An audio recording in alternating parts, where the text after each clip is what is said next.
Mon insomnie. Mon insomnie a vu naître les clartés grises. Le vent contre ma vitre, où cette aurore luit, souffle les flèches d'eau d'un orage qui fuit. Un glas encore sanglote aux lointaines églises. La nuit est envolée, le vent et le bruit.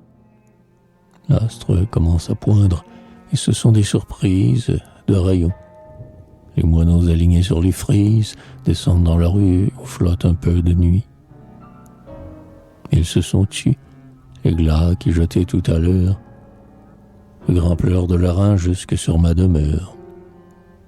Oh soleil, maintenant tu ris au trépassé.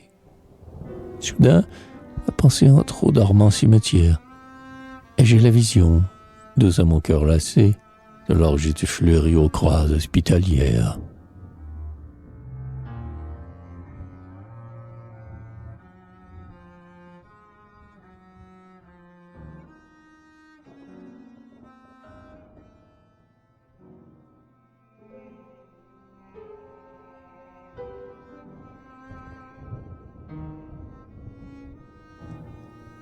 Est-il une âme triste et lasse de la vie? Oh, les soucis trop lourds à notre humanité, qui ne se sentent pas pour un moment ravis par cette nuit si belle en sa sérénité. À perte de regard, je suis avec envie un grand oiseau montant dans l'espace enchanté, vers la blanche voie et portant Dieu suivi, qui traverse le ciel de sa pâle clarté. Pour cette heure d'oubli, douce comme une trêve, pour cet apaisement de l'âme qui se lève, comme l'oiseau muet attiré dans l'azur, pour cette nuit brillante au triple diadème, dont chaque étoile semble un diamant plus pur. Ô Dieu bon, je vous aime.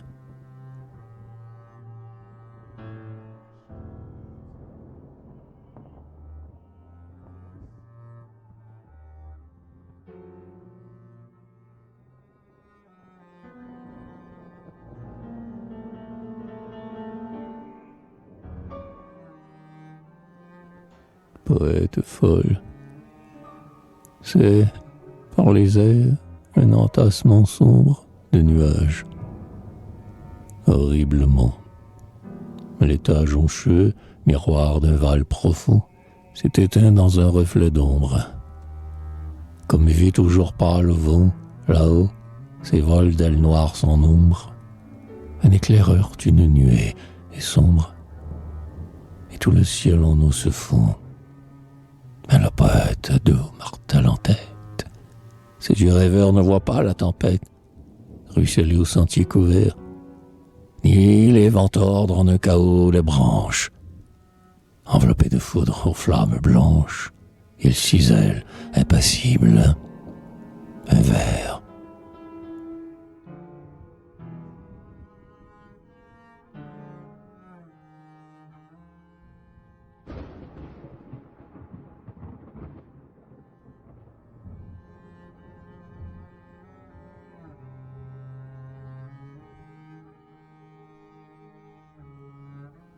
Naminingue.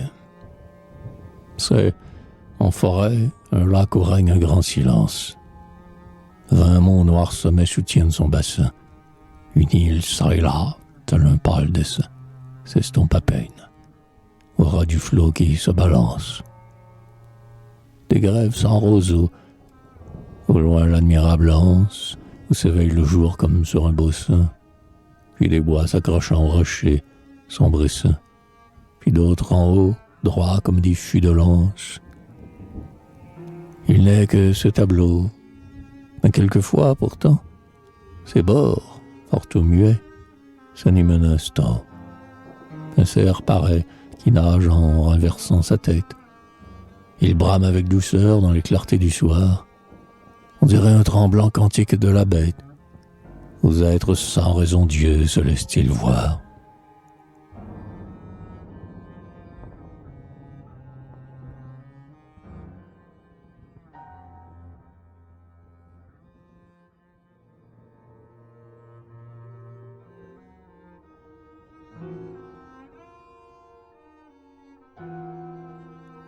devant la grille du cimetière.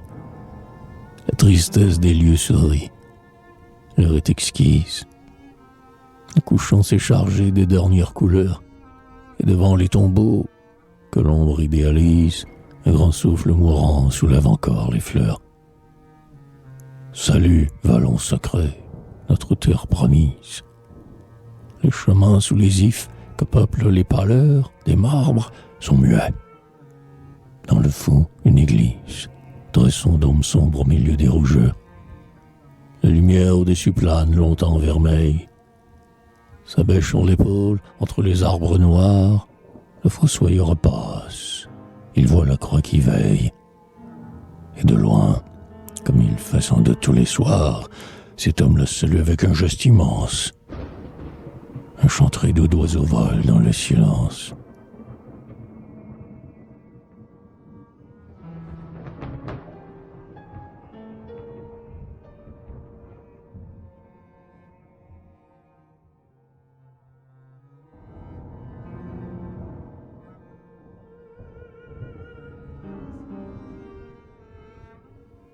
J'aime le lieu lointain dont tu chantes, en prose, toute la poésie avec ravissement.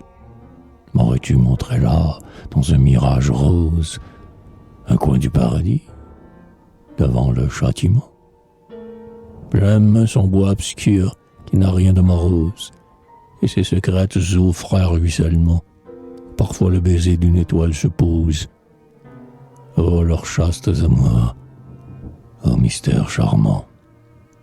Mais j'aime plus encore, ami, le fleuve immense, devant toi déroulant une magnificence de flots bleus qui n'est point comparable ici-bas.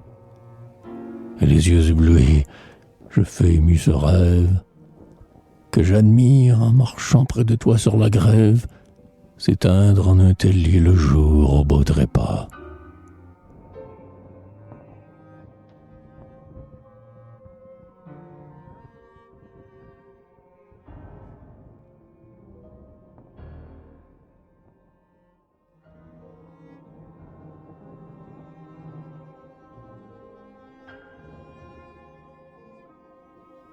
Vent du ciel.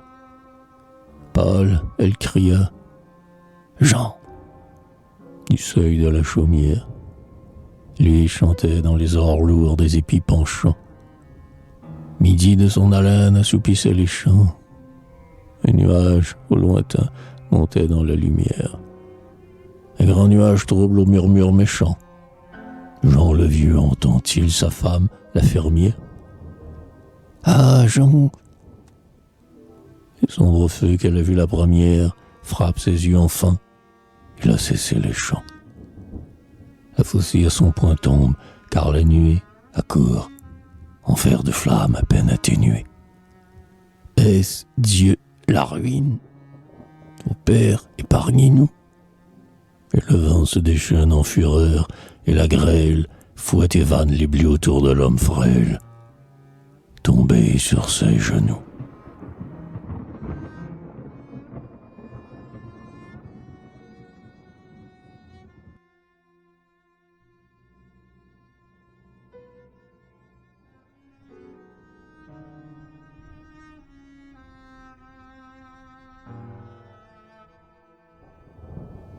Le nid. L'astre pour vous fêter fait son coucher plus long, ô doux faiseur de nid qu'octobre mis en fuite. De nouveau vous prenez terre dans ce vallon où votre gai retour sur les toits s'ébruite.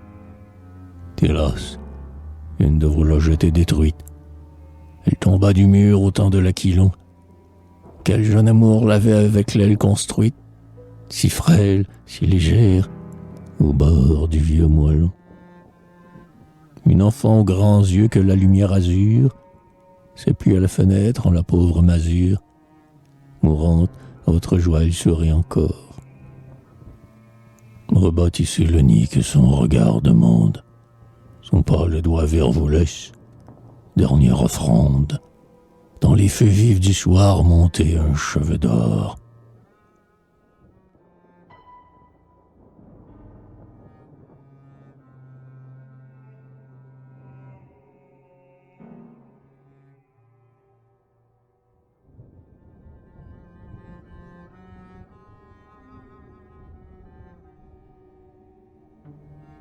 le 24 avril, aux confins d'un hameau tranquille du Bas-Maine, sous le long toit paillé de riches paysans, naissait, à même jour, voici 33 ans, un garçon dru de corps qui criait ce démène.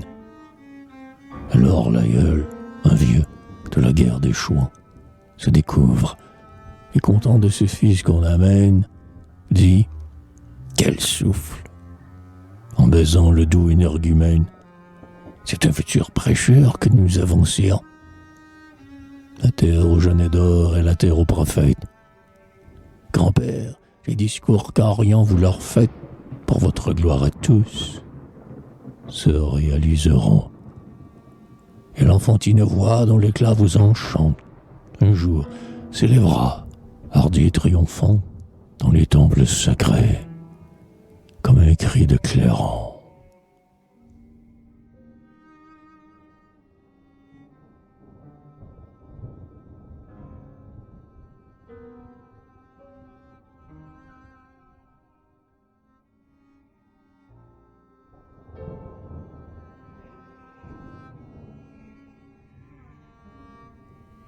De croquis. Je cherchais à l'aurore une fleur peu connue, par le fil des bois et de secrets ruisseaux. Des sources de cristal aux murmurantes eaux enchaînèrent mes pas et surprirent ma vue. Ô fraîche cascatelle, en légers écheveaux, son nom de six filets, blanche à la roche nue. Puis, sous un rayon d'or un moment retenu, elle riait au ciel entre ses bruns roseaux. Et comme j'inclinais quelques tiges mitines, sans bruit, l'oreille ouverte aux rumeurs argentines, pareil au soupir d'un luth mystérieux. Soudain, glissant vers moi sur son aile inquiète, à travers les rameaux, doux et penchant sa tête, un rossignol vint boire au flot harmonieux.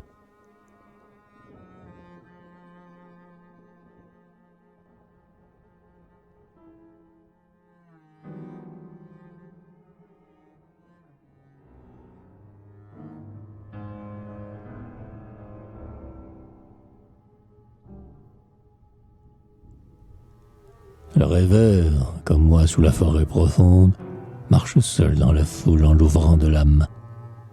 Que cherchait-il dans l'ombre éparse en son chemin? Est-ce un rêve inconnu, fleur solitaire et blonde?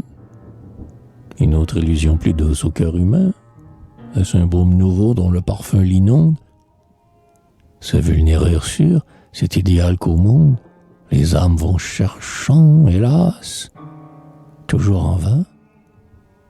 Vous êtes ce rêveur à la tête naïve, maître, mais tout chant pur et toute voix plaintive captive votre cœur et ramène vos pas.